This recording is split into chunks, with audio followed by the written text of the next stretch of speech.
bienvenidos a Dirección Correcta. Mi nombre es Javiera Gutiérrez y el día de hoy en Dirección Correcta, en este espacio donde hablamos sobre relaciones públicas, imagen y protocolo en torno a las actividades que tenemos y realizamos, vamos a tener un episodio maravilloso en el cual vamos a hablar sobre Japón y sus protocolos. Bienvenidos.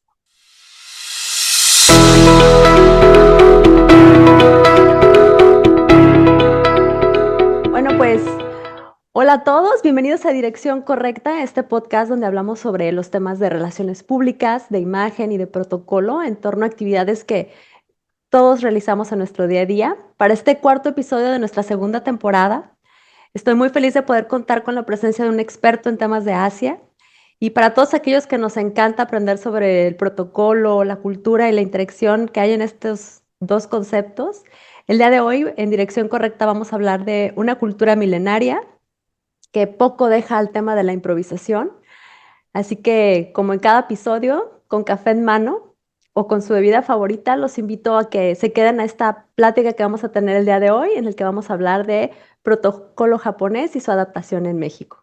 Así que bienvenidos y comenzamos. Y pues, así que bienvenidos y comenzamos. Y pues para empezar vamos a presentar a nuestro invitado. Él es el doctor en Relaciones Transpacíficas.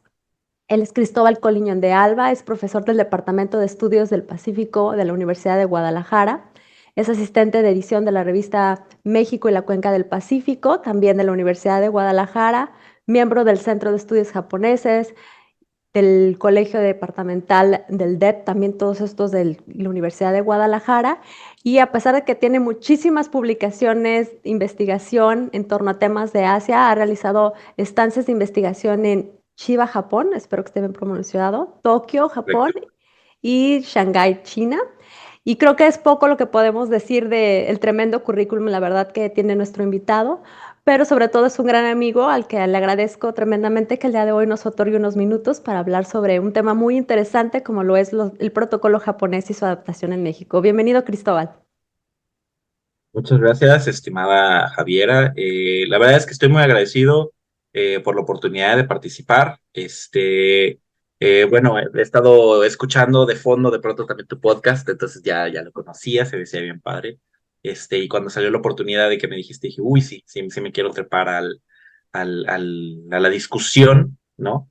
Porque, como tú dices, en la vida diaria, ¿no? Trabajamos un montón de momentos de protocolo y a veces cosas que observamos en culturas ajenas a nosotros de pronto nos parecieran como muy exóticas, muy difíciles de entender. Y la realidad es que no, simplemente hay que acercarse a conocer y cuáles son los motivos, ¿no? Que nos guían alrededor de todo esto. Eh, yo te quería platicar de que, aunque yo no soy experto en protocolo japonés, pues he tenido la oportunidad de lidiar con el protocolo japonés tanto en una estancia de investigación en la Embajada de México en Tokio, como en otros espacios académicos, ¿no? En los que pues hay que cuidar formas y hay que cuidar, expectativas, ¿no? Sociales y culturales que terminan siendo actividades bien interesantes, bien interesantes. Entonces, pues a la orden para la discusión aquí contigo. Pues es que me parece muy propio tocar un tema como el protocolo, como dices tú, pensamos que son culturas tan diferentes a nosotros que podemos caer en esto de sentir que no hay nada relacionado con nosotros. Sin embargo, en un mundo tan global, creo que es fundamental saber que tal vez muchos de los protocolos que nosotros tenemos pueden provenir de culturas asiáticas, pero sobre todo saber cómo lidiar de cierta manera o presentarnos ante estas personas del Japón, ya sea porque viajemos o porque cada día tenemos la oportunidad de recibir y más aquí en México a personas que vienen del Japón, trabajar con ellos en espacios de negociación e incluso en espacios sociales, ¿no? Entonces, sí me gustaría que empezáramos un poco con estos temas que a lo mejor son como eh, tabús, bueno, no, o no tanto tabús, sino como que son expectativas que tenemos sobre los japoneses, ¿no? El pensar que son culturas muy serias, muy recatadas, que poco tienen que ver con las culturas latinoamericanas. ¿Es esto verdad o realmente es más una idea que tenemos? Mira, yo creo que más bien es una cuestión de apreciación desde fuera. La realidad es que también los japoneses, que pues por supuesto tienen sus propios protocolos, también son culturas que hay que entender el contexto y entonces uno empieza a formar parte de. Sentimos que de pronto son un poco más lejanas, un poco incluso cuando tengo mis estudiantes en la maestría, por ejemplo, se trabaja la idea de por qué percibimos de pronto a los japoneses un poco como fríos, Ujú, ¿no? Y lo pensamos por contraposición a lo que sería pues una gran postura o disposición, ¿no? De los latinos a ser cálidos, ¿no? Entonces, no es que sean fríos, es que también nuestra cultura latinoamericana, ¿no? Nos hace extremadamente cálidos, ¿no? Que también puede llegar a ser una problemática para otras personas, ¿no? Entonces, eh, ahora sí que depende del cristal con el que lo miramos, pero si observamos a la sociedad japonesa, al centro de todo y particularmente la sociedad japonesa, hay que entender el imperativo de la lógica de la armonía, ¿ok? Eh, si queremos observar un protocolo, ¿no? Japonés, tenemos que partir de una lógica de la armonía, mientras que en otras culturas, a lo mejor la mexicana, etcétera, un protocolo puede ser cercanía, ¿no? De tumbar algunas paredes y queremos romper el hielo muy rápido, etcétera. En Japón todo parte a partir de una observación de las cosas en el nivel en el que están, en el orden que tienen, y eso me vuelve a mí un observador primero, ¿sí? Cuando hay que interactuar con los japoneses y cuando hay que trabajar en protocolo con japoneses, ahora sí que es muy recomendable el observar primero, ¿sí? Mientras en Latinoamérica de pronto viene el abrazo y viene el golpe en la espalda sonado o la mano apretada, ¿no? En Japón primero observamos la armonía de la situación, qué es lo que está pasando, ¿no? Entonces, esto proviene de una necesidad, ¿no? De los japoneses de partir de estos espacios de interacción en los que yo debo de saber en dónde estoy parado para comunicarme con los otros, ¿sí?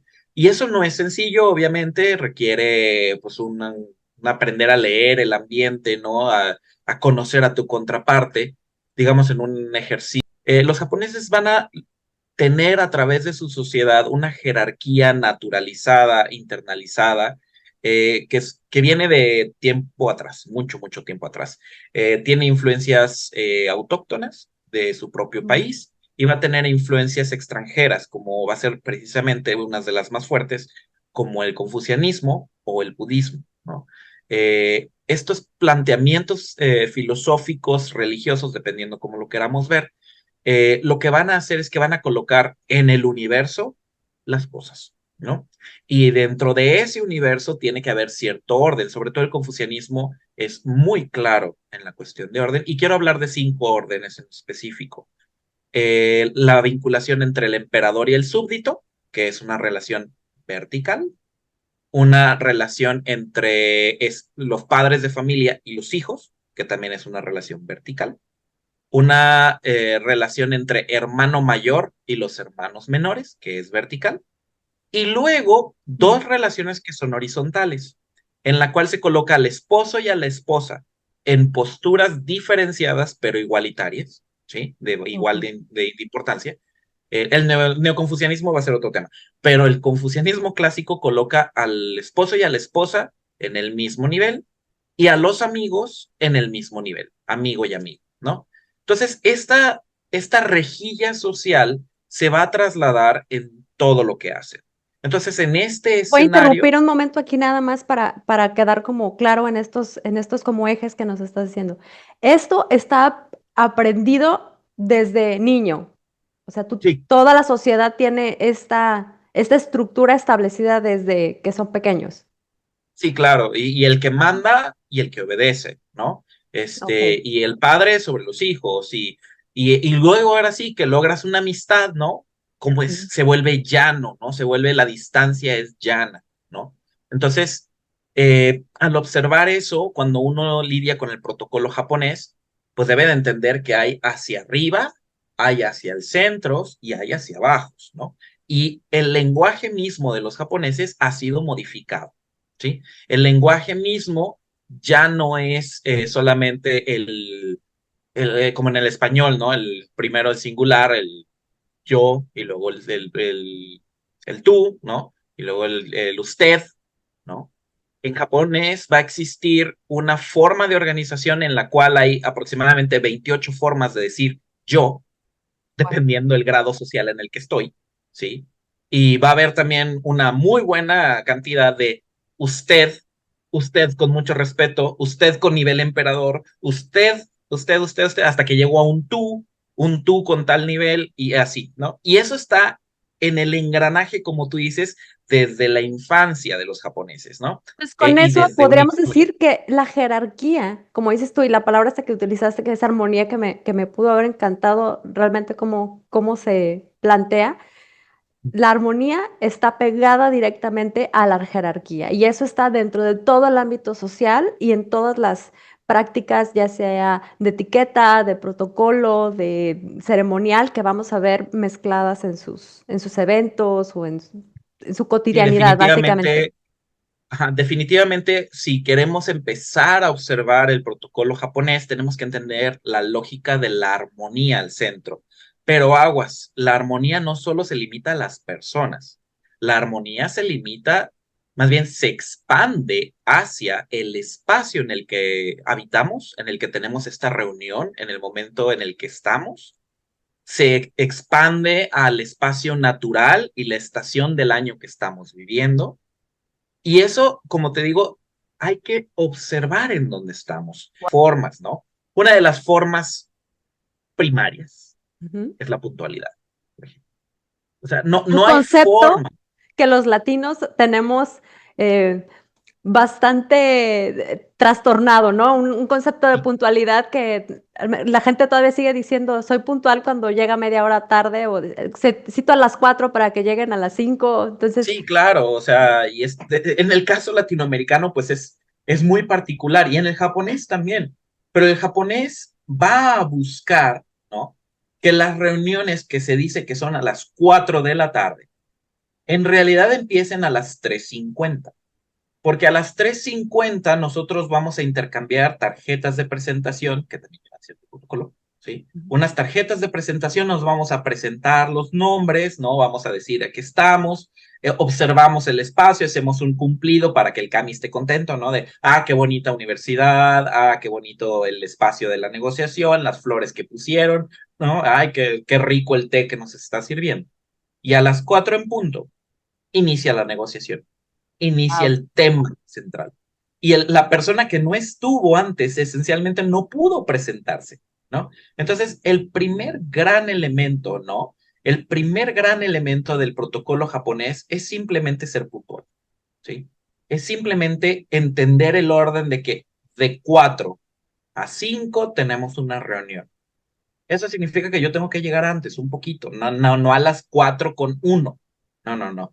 3:50 ya estoy intercambiando papeles, nombres, etcétera, ¿no? Y a las 4 empieza la reunión importante. Oye, Cristóbal, y por ejemplo, en la cultura latina, para tratar de hacer estas diferencias para las personas que nos escuchan y nos ven, nosotros somos muy dados a que las grandes negociaciones se cierran en eventos sociales, ¿no? La cena, la comida, etcétera.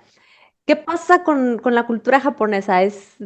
¿Llevan esa formalidad a este tipo de eventos o literal, por ejemplo, una negociación tiene que ser cerrada en un ambiente literalmente de negociación, Es como una pregunta bien compleja. Me gusta que me preguntes algo así porque es bien complejo. Al inicio parecería que no.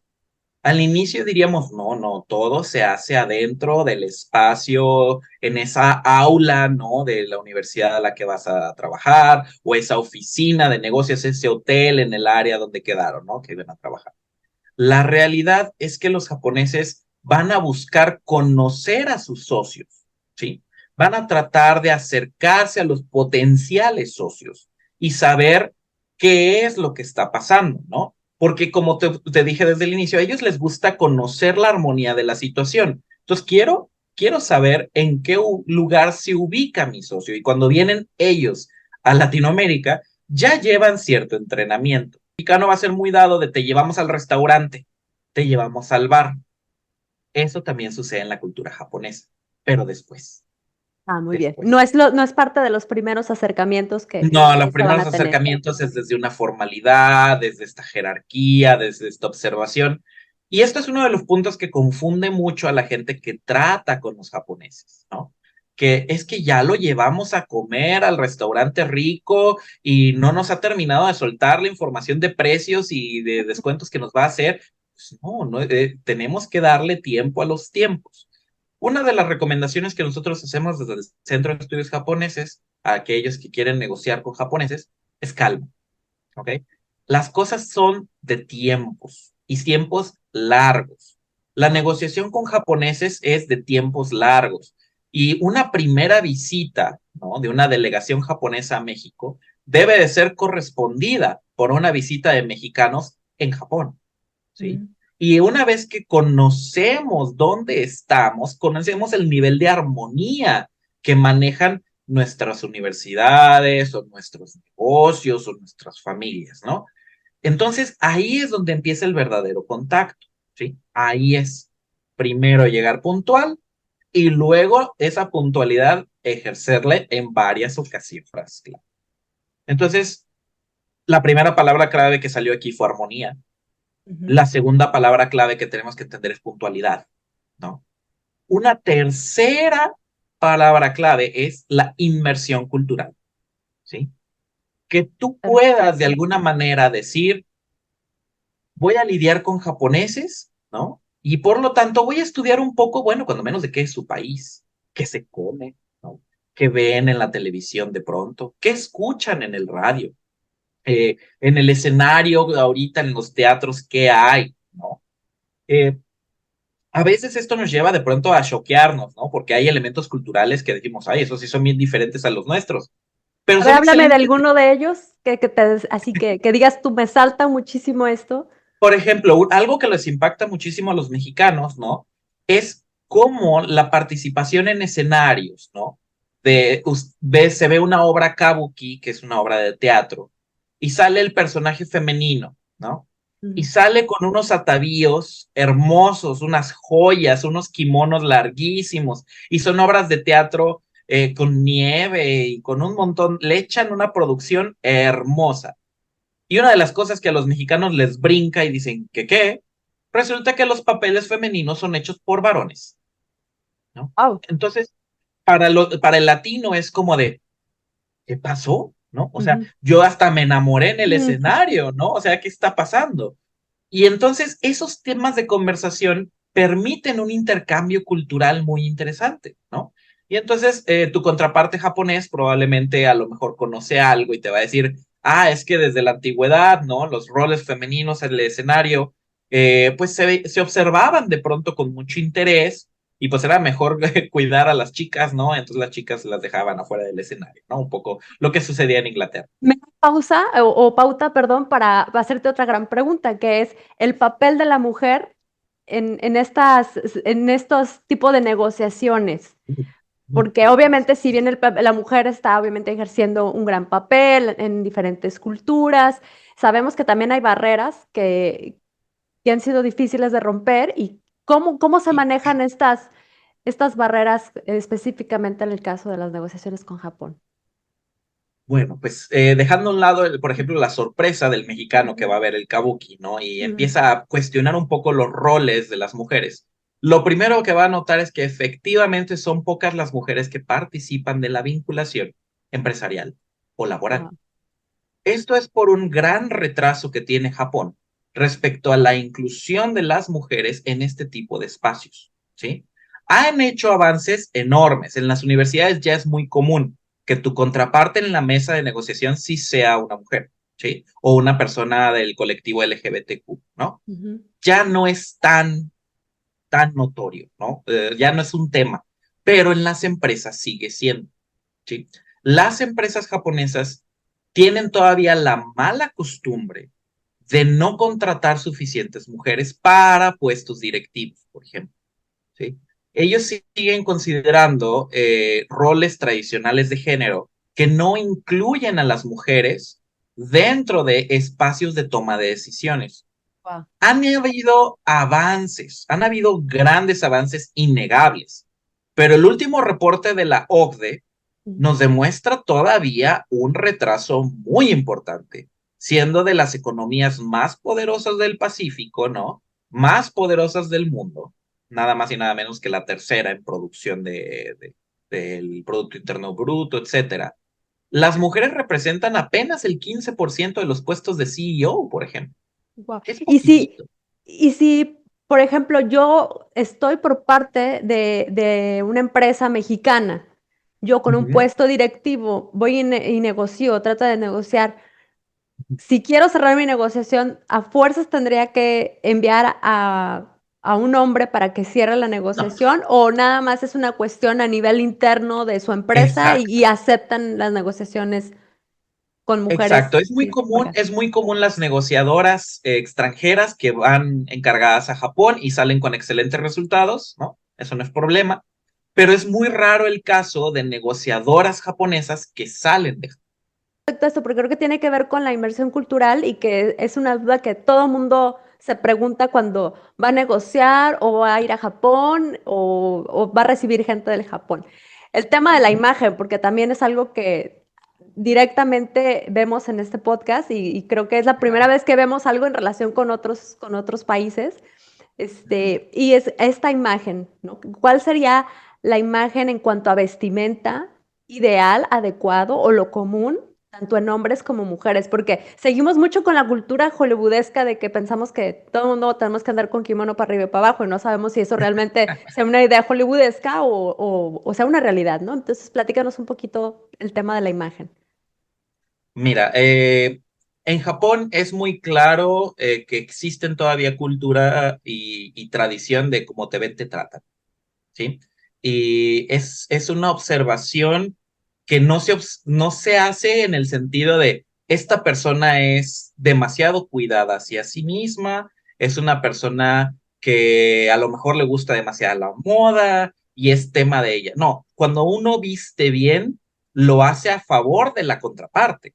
Entonces se considera una descortesía, por ejemplo, llegar con las uñas mordidas, por ejemplo. Una persona que tiene problemas de ansiedad y se muerde las uñas va a ser juzgada en la mesa de negociación o en una entrevista de trabajo, porque se considera como una debilidad de carácter, ¿no? O sea, ¿por qué tienes las uñas o sucias, por ejemplo, ¿no? Las uñas sucias. Y son muy observadores, ¿no? Que por qué el cabello a lo mejor no lo trae de tal manera, ¿no? De bien acomodado, o la barba bien acomodada. Bueno, en realidad la barba de entrada está mal, ¿sí? O sea, se De eso considera no lo la barba sabía. como algo. Sí, la barba en Japón es algo que no se usa. ¿Sí? Se asocia mucho a no la limpieza personal, no higiene personal, se asocia a una masculinidad tóxica, violenta, ¿no? Wow. Y los que usamos barba y no somos así, decimos, bueno, no, no todos, pues, pero culturalmente se asocia a ese tipo de cosas. Entonces, sí es muy recomendable para los negociadores que van a Japón, pues una buena rasurada, ¿no? Al punto de no, ni bigote ni barba, ¿no? O sea, nada, nada, nada. Se observa también, por ejemplo, el uso de colores primarios. Tienen que ser colores primarios, ya sea negro, azul, si acaso un gris, ¿no? Y por ahí hubo algún primer ministro japonés que intentó cambiar la lógica de las corbatas, ¿sí? Antes, estamos hablando hace 20, 30 años, era imposible pensar en un japonés sin la corbata, ¿no? Pero el primer ministro Koizumi, enfrentando una crisis energética, ¿no? Decía, pues es que tenemos una crisis energética porque se prende el aire acondicionado en todos lados, ¿no? Entonces, ¿qué vamos a hacer? Vamos a relajar el protocolo de oficina en donde los hombres puedan no traer corbata, ¿no? Como para poder, pues, ventilar un poco. Entonces, han habido ciertos cambios, pero, por ejemplo, el uso de corbatas, uno de los shocks que yo tuve es que a mí me educaron de que las corbatas negras son para funerales. O sea, el hecho de usar un traje negro y una corbata negra es para un Bonete. funeral. Y yo llego a Japón y mi contraparte trae traje negro, corbata negra, ¿no? Y yo digo, pues ¿a quién vamos a enterrar? ¿No? O sea, Se ¿qué, murió.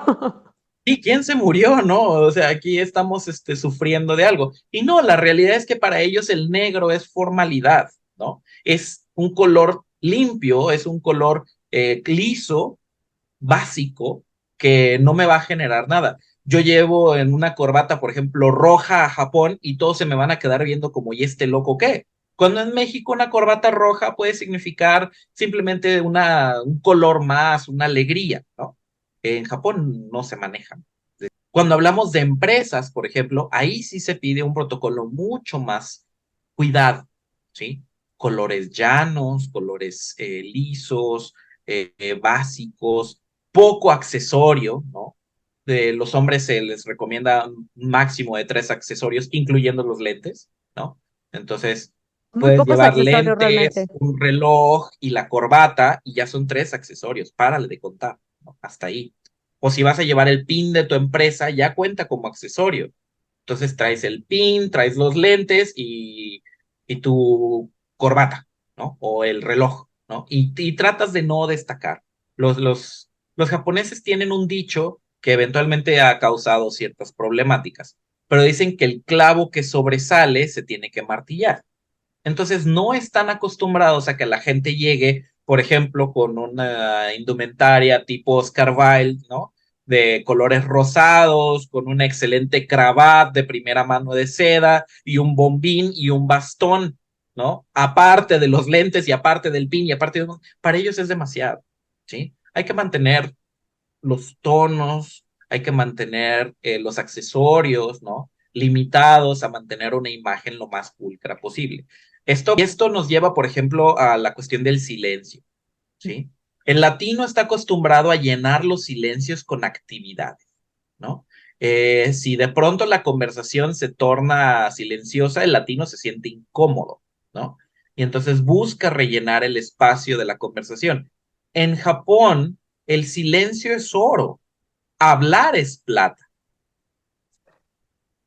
¿Qué necesitamos? Muchísimo. Entonces, yo llevo mi brochure de mi universidad, yo llevo mi catálogo de productos desde acá, se los presento y si en ese momento los observo leyendo, no los voy a interrumpir diciendo, mira, observa esta gráfica, observa este precio, es el mejor del mercado. No, los voy a dejar, ¿sí? Que ellos observen y que si tienen alguna pregunta me señalen o tienen un comentario de, ay, qué bonito logo, o mira, las especificaciones técnicas son muy claras, se agradecen, ¿no? Pero nada más. El silencio es oro, hablar es plata.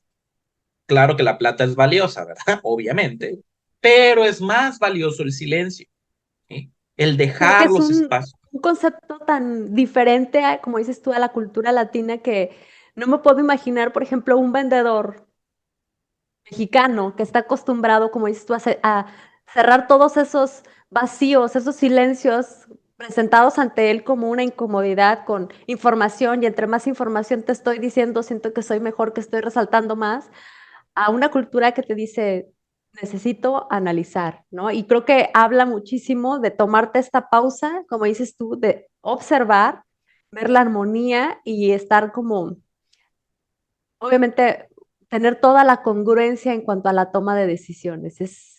Me parece súper interesante este concepto que estás tocando. A lo que viene el siguiente movimiento de las palabras claves, ¿no? Que es, por ejemplo, el cuidado de las relaciones una vez que se logran. A veces sucede que en Latinoamérica ya le vendí 6 toneladas y muchas gracias, nos vemos el próximo año. En Japón se cuidan las relaciones a un nivel incluso personal. Se sabe cuándo es el cumpleaños, ¿no? De la contraparte, se le escribe un mensaje de parte de la compañía en la Año Nuevo, ¿no? Por ejemplo, en Año Nuevo siempre es muy importante el cuidar las formas, entonces durante este año tuvimos muy buenas relaciones, logramos acercarnos a ustedes en una visita, estamos seguros de que este nuevo año vamos a lograr algo mejor, ¿no? Y entonces cada año nuevo, ¿no? Es recordarles eso. Hay empresas incluso que toman el cumpleaños del emperador también como una buena forma de desearles a alguien una feliz, ¿no? Jovial experiencia, ¿no? Que esperamos que se llama la Semana Dorada, de Golden Week, que es como la vacación importante allá. Entonces, gracias a todo el esfuerzo y al trabajo que han hecho, esperamos que esta Golden Week la tomen como una oportunidad de descansar y abrazar la cultura japonesa, ¿no? Hay que Al final de aprender a cuentas, hacer un ese. detalle de relaciones públicas que se tiene que Importantísimo. mantener en el cuidado de las relaciones personales de manera muy general. Y por ejemplo, Cristóbal, suponiendo que estamos teniendo este tipo de negociaciones y hablamos de los regalos, aquí tenemos un capítulo en específico en el que hablamos de los regalos en México Ujú, y cómo nos encantan los regalos, pero también muchas veces es como un problema porque hay gente que no sabe ni qué regalar. ¿No? Ni ujú, saber que hay cosas que sí se regalan, otras que no son ni protocolarias ni necesarias que estés haciendo ese tipo de regalos y cómo recibirlos, cómo darlos, etcétera. Que invito a las personas que no han escuchado ese episodio, que también lo vamos a dejar aquí en la caja de información para que lo puedan revisar, pero en específico con la cultura japonesa. Vamos a hablar un poquito de regalos. ¿Les gustan? ¿No ujú. les gustan? Les encantan los regalos, pero tenemos que saber que la cultura japonesa es mala recibiendo regalos. La cultura japonesa les encantan los detallitos, pero se considera infantil aceptarlos de primera mano. Entonces es muy común que uno dice, ah, mire, le traje esto. La primera reacción de los japoneses es de, ah, no es necesario, gracias. No, no, en serio, le traigo esto de parte de la empresa y te lo van a negar. Normalmente son 3 veces. A la cuarta es un, ok, muchas gracias. Y hay que entender otra cosa. Los japoneses no van a abrir el regalo ahí Oh, enfrente. como el latino, que Lo van a... automáticamente empieza a abrir ahí con... Ajá, no, aquí no se emociona uno y dice, uy, ya llegaron los colegas árabes que me trajeron y ya salió tal tela hermosa, entonces hasta se la prueban, ¿no? Y hasta la canción de que lo abra, que lo abra, ¿no? Que en Japón no. En Japón es muy prudente, el japonés se busca agradar, ¿no? Entonces, bueno, te recibo el regalo, muchas gracias, pero no esperes que lo abra, ¿no? Esto es porque se maneja un nivel de honestidad. ¿Y qué tal si no me gusta, Javier, a lo que me regalaste? Yo no puedo mentirte a la cara, porque Wow. quiero ser honesto contigo. Entonces, por eso no lo abro, para evitarme el problema de que diga, "Mm, sí". Me vuela la cabeza Entonces, con ese comentario. Es que yo creo que cuando estamos negociando, bueno, o sea, está a nivel social, ¿no? Es como muy común de ahí, me regalaron algo y, ah, justo lo que necesitaba, ¿no? O sea, sí, o sea, así sea un socialmente trapo que está nunca bien voy a usar. aceptada. La mentira está bien aceptada en una situación como esa, en una cultura latina. Entonces, el hecho de que me estés Y en diciendo Japón no. que no lo van a abrir por no mentirte si no les gusta, o sea, Exacto. Los regalos los van a impresionante. abrir en su cuarto del hotel, los van a abrir en otro espacio en el que están seguros de que si lo abren y dicen, ah, mira, me dio esta tarjetita, qué bonito detalle, o decir, ahí está medio feo el diseño, pero lo pueden ya decir con franqueza, ¿no? O sea, no te lo van a decir en tu cara. Hay algunas cuestiones culturales que con los años se ha ido suavizando. Pero, por ejemplo, en la antigüedad, estabas hablando en la antigüedad por ahí de los 60, ¿no? Estamos hablando de una antigüedad del siglo XX, porque ya estamos hablando del siglo pasado. Regalar, por ejemplo, relojes era mal visto, porque el reloj, así fuera un reloj fino Cartier, ¿Mm? te está contando el tiempo. Y si te cuentan el tiempo, te están diciendo que se te está acabando la vida. Y por lo tanto, Wow. un regalo de reloj significaba, pues ya te vas a morir. Era un memento mori para ellos, ¿no? Mientras que en México dices, ay, un reloj Cartier, ¡guau! Padrísimo, ¿no? En Japón los relojes se consideraban de mal gusto por ese recordatorio de muerte.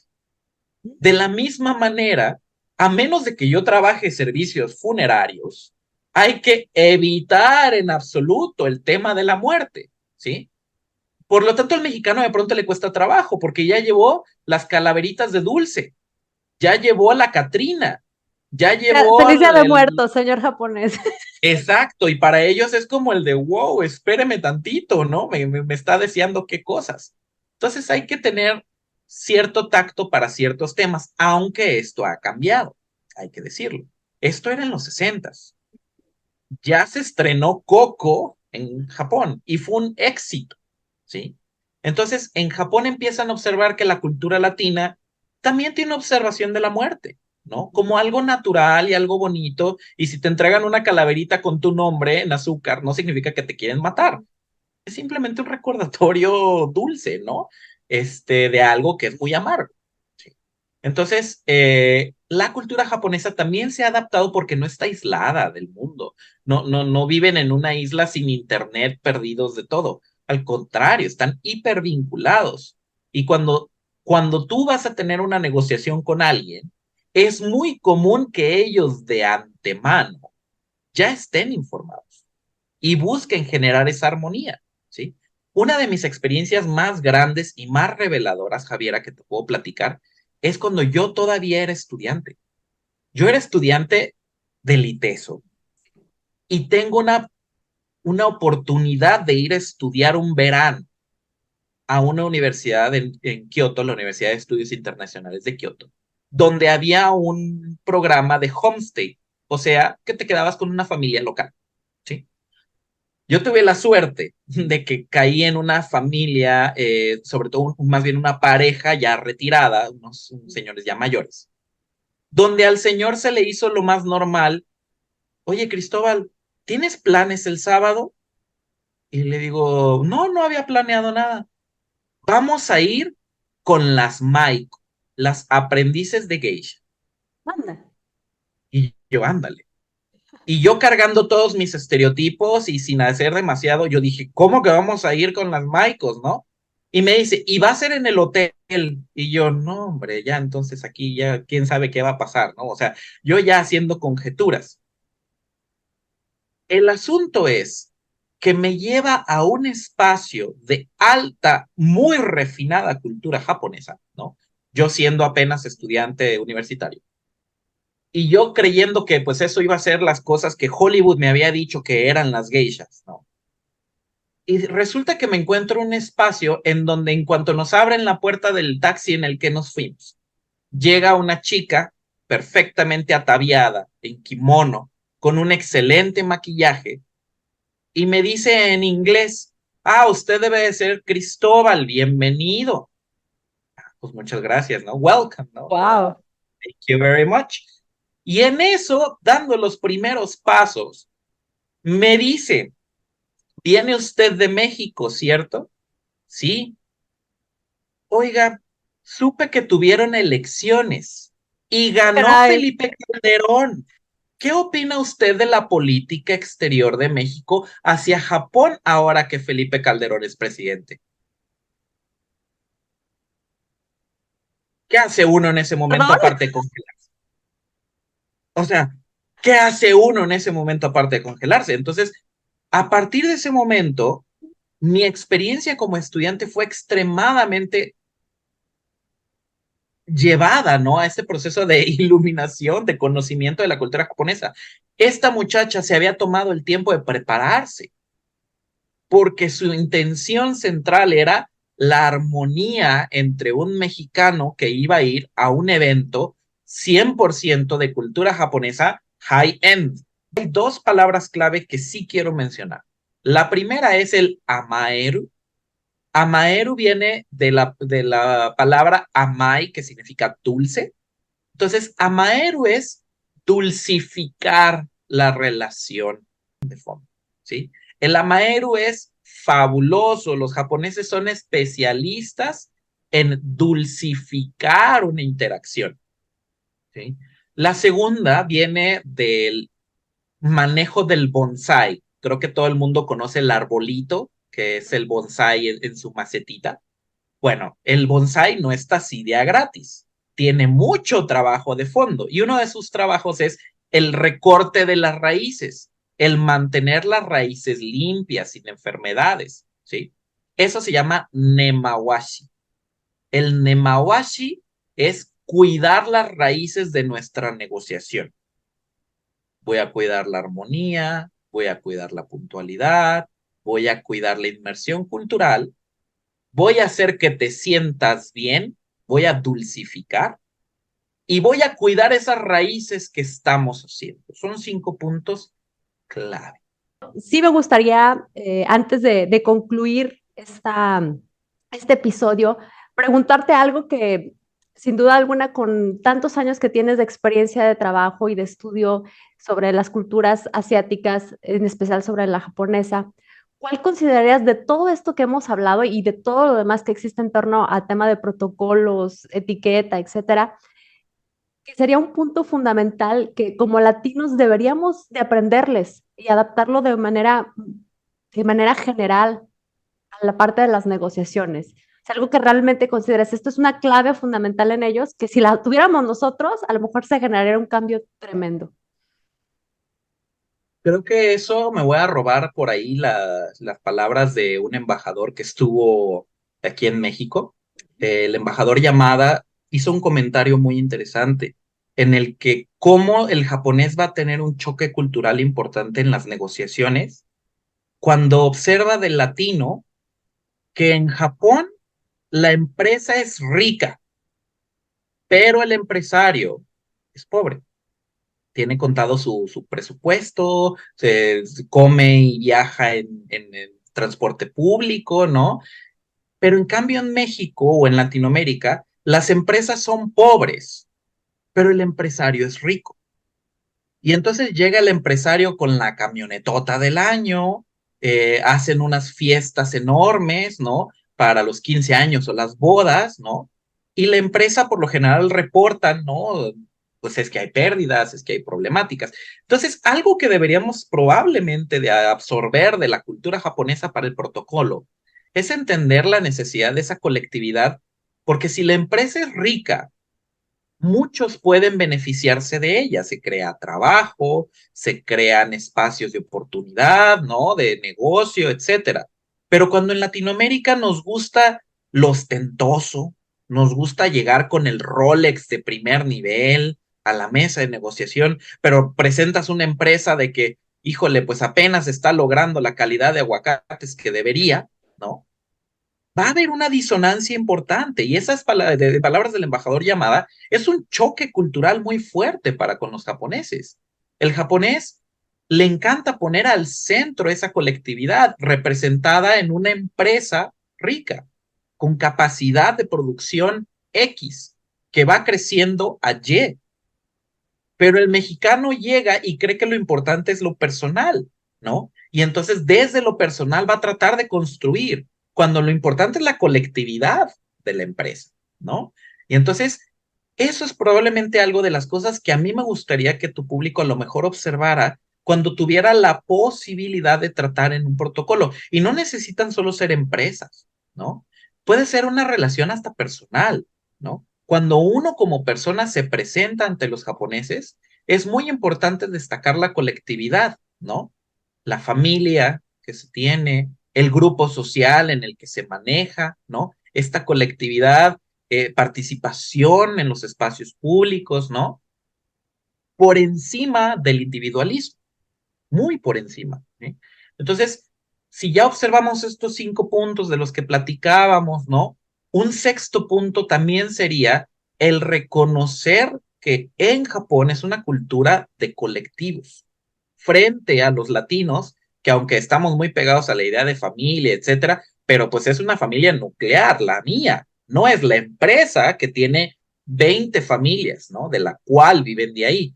Entonces, Individual. Pues qué gran cierre yo diría para estos puntos que nos has hecho favor de recordarnos, para ponerlos sobre la mesa, para tomarlos en cuenta en futuras negociaciones y obviamente también a nivel personal, porque creo que el hecho de poder conocer puntos culturales de otros países a nivel general nos permite analizarnos, cuestionarnos sobre cómo estamos actuando a nivel social, a nivel personal, pero sobre todo nos enriquece constantemente a cada uno de nosotros.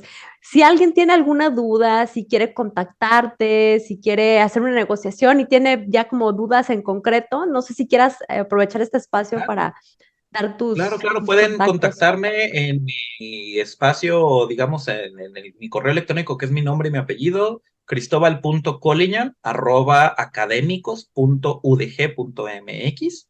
Suena una gran liga, pero después ahí se la ponemos en la caja Aquí de información. vamos a poner Perfecto. el link Ese es mi directo. correo, digamos, el profesional. Y aprovecho porque si ya tienen ese interés y quieren hacer ese tipo de conexiones, pues tenemos una maestría, unos estudios en maestría de Global Politics and Trans-Pacific Studies, que los pueden acercar a este tipo de planteamientos, ¿no? desde la política, desde los negocios transpacíficos, ¿no? Que a lo mejor es un proyecto de maestría que no habían considerado, no sabían que existía. Bueno, les hacemos el comercial. Existimos y estamos muy orgullosos de lo que hemos logrado, ¿no? Entonces también por ahí les vamos a dejar la liga a la maestría como un espacio, ¿no? Dentro de la Universidad de Guadalajara, en donde se promueven estos espacios de vinculación, se promueve la negociación, la observación de protocolos tanto de lo político como de lo empresarial, como desde lo personal, ¿no? Entonces, pues bienvenidos todos, sus dudas y comentarios. Muchísimas gracias, Cristóbal. Muchísimas gracias a todos también que nos han escuchado y que nos han visto con este podcast. Y quiero recordarles también que nos sigan en nuestras redes como @dirección correcta XA. Nos encuentran en Facebook, en Instagram, que compartan este video con las personas a las que consideran que puede ser de su interés, incluso a las que no estén negociando con Japón, porque creo que a nivel cultural toda esta información va a ser bastante útil para nosotros. Muchísimas gracias nuevamente, Cristóbal. Y pues bueno, esto es Dirección Correcta.